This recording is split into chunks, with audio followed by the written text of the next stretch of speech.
More Atletico Madrid interest in Emi Martinez. Aston Villa apparently about to begin the talks on a bid for Loic Badé. And are Aston Villa the club that are reportedly bidding for Johan Bakayoko? Let's get into it.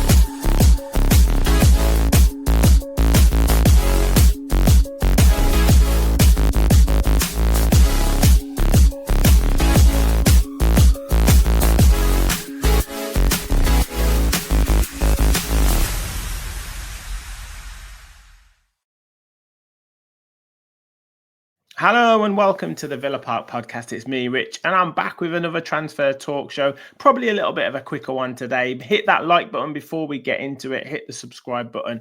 We're marching on to 6,000 subscribers. So please do help us get there, help us grow the channel, and get involved in the comments. So as I said at the beginning, Atletico Madrid apparently are really about to push on with their interest in Emi Martinez. We know that on Friday, I think it was, I did a show and it was talking about him really potentially being keen on the move to Manchester United. And I think it's evident to see that he has his heart set now on a move away from Aston Villa. That is the situation, and he looks like he wants a new challenge now, whether that is Manchester United, whether that's the Saudi Pro League, or whether it is Atletico Madrid.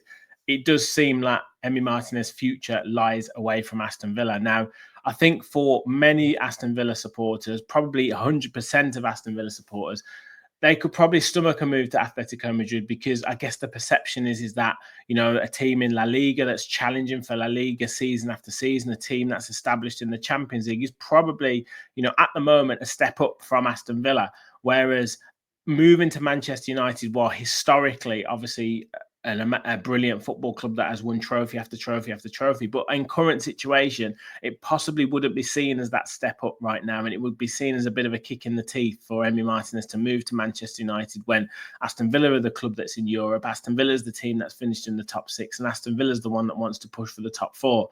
And then with regards to Saudi Pro League, I think that would be probably a bit of an irrelevance for Aston Villa supporters. We'd probably see it as maybe a money move, or maybe, you know, something where we'd be moving to at the twilight of his career to kind of finish up his career. So that would be probably easy to stomach. But I think a move to Atletico Madrid, we could see that as saying, yes, I can understand why someone like Emi Martinez would want to move to that team under Diego Simeone, and it does seem like a kind of fit for that type of character and that type of persona that Emi Martinez is.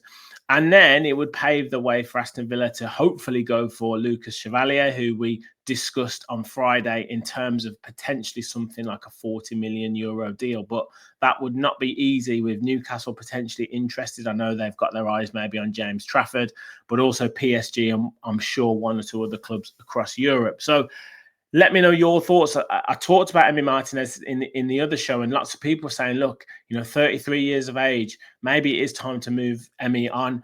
I know Dan Bardell on his shows talked about, you know, not wanting to lose Emi. For me, I'm like, if you don't want to play for the club, if you see your future elsewhere, see you later, mate. I'm not that bothered. I'm really not that bothered. And if we can bring in a player of Chevalier's capabilities, of Chevalier's potential, then I'm all for it. And let's move on. Let's get a fresh start. Let's get a fresh keeper, and then let's move through the gears with that goalkeeper and make it a long-term move.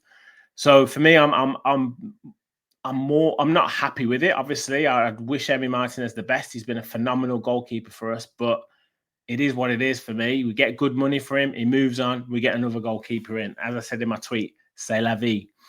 Now, Loic Badé, that seems like the move for Aston Villa to bring him in. He's talked about him now wanting to consider that move. He does want to be taught.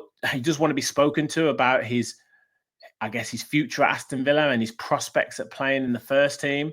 And that's something that no manager should be guaranteeing at all. That's up to Loic Badé to rise to the challenge and be good enough to get into the first team. But I'm sure you want to know about what plans Unai Emery has for him and how he sees him fitting into the team. That's fine, but it's up to Badé to get himself into that team and maybe move ahead of Ezri Konsa, or someone in the comments talked about maybe a back three. Now, would that be something that he could fit into as well? I don't know, but to me, it seems like he's the guy that we want. We talked about Jean Lacumi, but when we profiled him, he's more of a left-sided centre-back. Mings and Torres seem to be those players in that position. So if we were to look at a right-sided centre-back, it does seem like Badé and Konsa seem like the two that would compete for that position. So great move for me. If we could do it in and around the 30 million euro mark, I'd be more than happy with that. And that would, for me, be a good solid 4 centre-backs with Ozcan to come in as well. So for me, that would be great. What does that mean for Disasi? Does that then mean that we're not going to go for him and try and make that move permanent? I don't know if he sort of covered himself in glory with his loan spell at Villa. He had a couple of really good performances, but a couple of performances that are a bit patchy.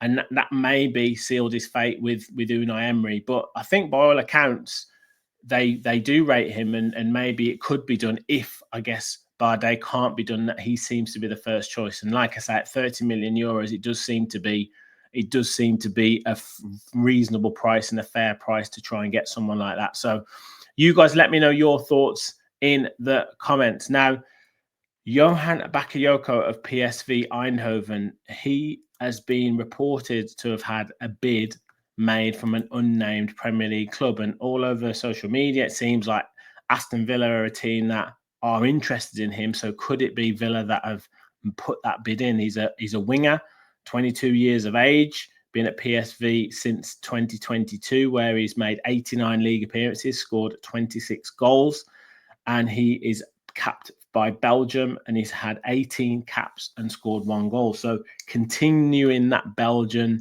sort of link with Aston Villa, Yuri Tillemans, Amadou Onana. Could it be Johan Bakayoko as well?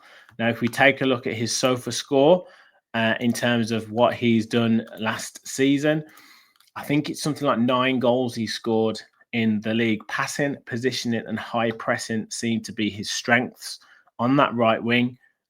And we know that Leon Bailey is potentially looking for a move away from the club. Saudi Pro League again. He's obviously with Jamaica at the moment at the Gold Cup, scored the other day and nearly scored from the halfway line, actually. But if you look at that heat map, predominantly just holds that right-hand side. It doesn't get back too much. So that would be interesting to see whether that would be something that Unai Emery would ask him to do a little bit more of an impact player. 17 starts from 30 appearances. So maybe that's something to look at as well. Could he operate with both, or would it be Marlon to start on that right-hand side or Bakayoko to come on? How would that dovetail? Or could we still keep Leon Bailey and have those two competing for that position, or switching out in that position because Marlon could be the support striker? Let me know your thoughts in the comments. 8 of his goals came from inside the box, 1 from outside the box. Combination, 2 with the right foot, 6 with the left foot, 1 goal with his head. Only 1 assist and 4 big chances created. So does that indicate more of a goal-scoring winger as opposed to a creative winger? Those stats would suggest that. 86% in terms of accurate passes, 92% in his own half, and 75% in the opposition half. Obviously, most of his passes are done in the opposition half as well. 2 ball recoveries per game, not too many interceptions. We've seen it doesn't maybe get back and defend too much. Duels won in around the 40%, successful dribbles at 48%, so not too bad at all. But yeah, maybe he's more of a goal-scoring midfielder as a winger as opposed to a creative crossing winger. You guys can let me know your thoughts in the comments. But I think there was links with Arsenal. I think there's been multiple clubs linked with him. So if Aston Villa have stolen a march and can get in there, then great. But obviously, we'd be looking at potentially selling Bailey. Does that pave the way for him to move on? What does that mean for Daniel Marlon in that position? Or is Marlon more for the central areas? Let me know what your thoughts are in the comments. And finally, looking like Kane Kessler-Hayden, we know he is going to be sold.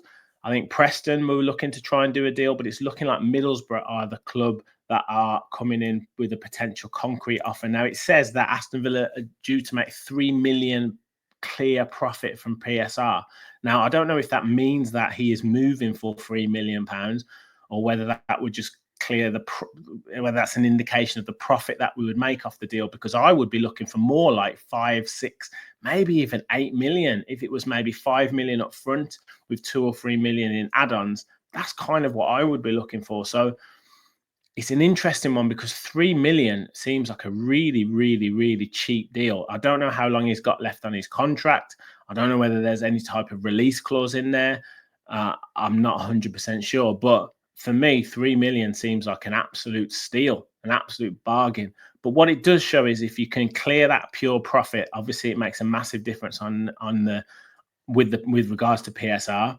If you then factor in Loic Badé maybe moving, if you factor in 1 or 2 other youth players moving on, that can make a big difference. If you can clear 10 to 15 million pounds of sales from your youth team, and we should not be looking at it like this. It's really bad that you look at it like this, but it can really, really make a massive impact on your account and what you can then offset in for the future years in terms of your spending and what you can then use it for. So for me, Kester Hayden, brilliant. You're going to carve a great career for yourself. You're going to get a good move to a championship club and then move through. And if Villa can put some sort of sell-on clause, something like that in there as well, if he does go on to be really bigger and better things, then that could be all great for both parties. So let me know your thoughts. I mean, would you want to see Kane Kester Hayden given a chance in the first team? We've talked about needing new right backs. Now, would he be any worse than Nedeljkovic? Would he be any worse? You're looking at moving Matty Cash on. Could Kester Hayden come in and be a deputy in that position? I don't know. Is he any worse than Garcia? Let me know your thoughts in the comments. Is he worth a shot, or is it just the fact that he's a youth team academy player? We have to sell him for PSR, and we're going to get 100% pure profit on him. Let me know your thoughts. So, Emi Martinez, Atletico Madrid, would that be easier for you guys to stomach in terms of a move? Loic Badé, is he the answer for that right-handed centre-back position to compete with Ezri Konsa? Johan Bakayoko, would he be the answer at right wing? And are we the club that are potentially bidding for him? And Kane Kester Hayden, pure profit, or does he deserve a chance? I'll be back in the week with possibly Fans Forum, depending on how much we have to talk about, but plenty more transfer talk shows, I'm sure. Make sure you stay with the channel. Hit that like button, hit that subscribe button on your way if you haven't already, and get involved in the comments. Thank you all for watching. And as always, remember, we all follow the Villa.